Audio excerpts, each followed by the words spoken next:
بسم الله الرحمن الرحیم. امروز میخوام کار آجرپزی دستی رو بهتون نشون بدم که بچه ها تو این گرما چقدر زحمت میکشن اینجا و این کوره های آجرپزی چجوری آجرشون تولید میشه.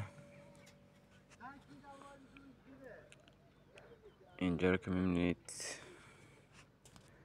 بچه ها خیلی جالب دارن کار میکنن. اینجا باید اینجا گلر بیاری،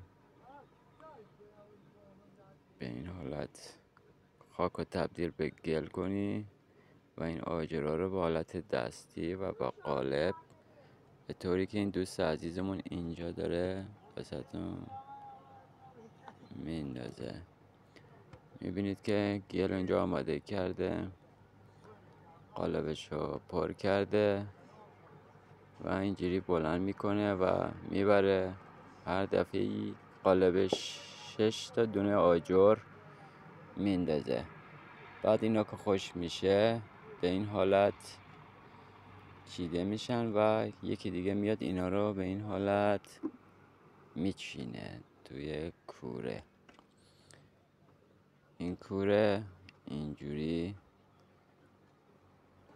20 روز آتیش زیرشه. از اینجا آتیش میدن داخلش و این کوره به این حالت پخته میشه و ماشین میاد اینا رو بار میکنه. اینم آجر پختشه. به این حالت ماشین میاد اینا رو بار میکنه. هوا هم خیلی گرمه و این دوستان اینجا اذیت میشه. ممنون از لایکتون.